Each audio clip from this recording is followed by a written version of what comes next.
When defining which accounts your program should expect to be passed in, anchor a specific account types that you may use to make your definitions even more specific. The account types available to you are account, account info, account loader, boxed, program, CIDR, system account, sysvar, and unchecked account. Each of these account types have a specific use case in mind. Remember in the previous lesson, when we mentioned that Anchor handles certain security checks for you? Well, this is one way Anchor does that. Depending on which type you use to define the expected account, Anchor will automatically validate some aspects of the actual account that's passed in via transaction.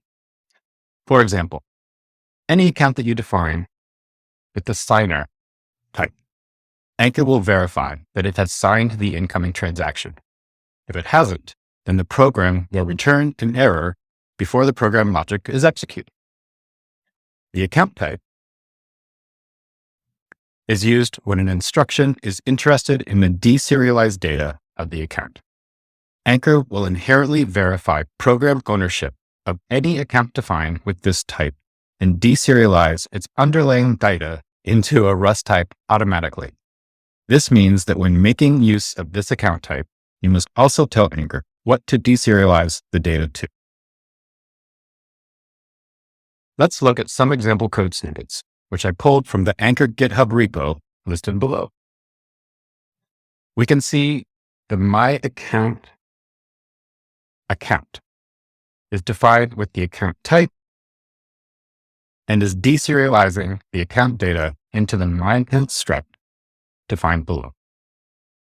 The account type is generic over type T. This T is a type you can create yourself to store data. This tells Anchor to deserialize the raw byte data stored in whatever account that's passed in this field to the My Account struct, which is just a Rust struct defined in your program, as you can see below. You can create any number of customized data structs that you'd like to deserialize your account data into. For those that don't know, deserialization is just the process of converting a byte buffer to a data structure or object. Serialization is the same idea, just in reverse, the process of converting a data structure or object into a byte buffer. The account type requires T, which is a generic data struct that you can define and is required to implement certain functions.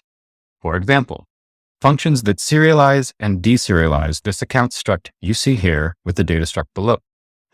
Most of the time, you can use the account attribute to add these functions to your data. When you define the My Account struct with the account attribute, this deserialization process is handled automatically behind the scenes by Anchor. But if you were writing this with native Rust, you'd have to implement this process manually. This is actually one of Anchor's biggest selling points to developers, as handling it manually is very tedious and non-trivial, and adds a lot of work to Solana programs. More importantly, the account attribute sets the owner of the data field to the public key of the program that the data struct is used in. This public key was declared earlier in the code with the declare ID macro. If you refer back to the GitHub repo, that declaration is at the very top of the code. The account type can then check that the account info passed into this struct by Anchor matches the owner of the data struct. If it doesn't match, it will return an error. I like to think of it like going through the airport security. When you show your ID to the security agent, if it's not your ID, you're not getting through. This is another example of Anchor performing automatic security validations on the back end. I hope these examples show you how using Anchor makes it much easier to develop Solana programs and make them more secure.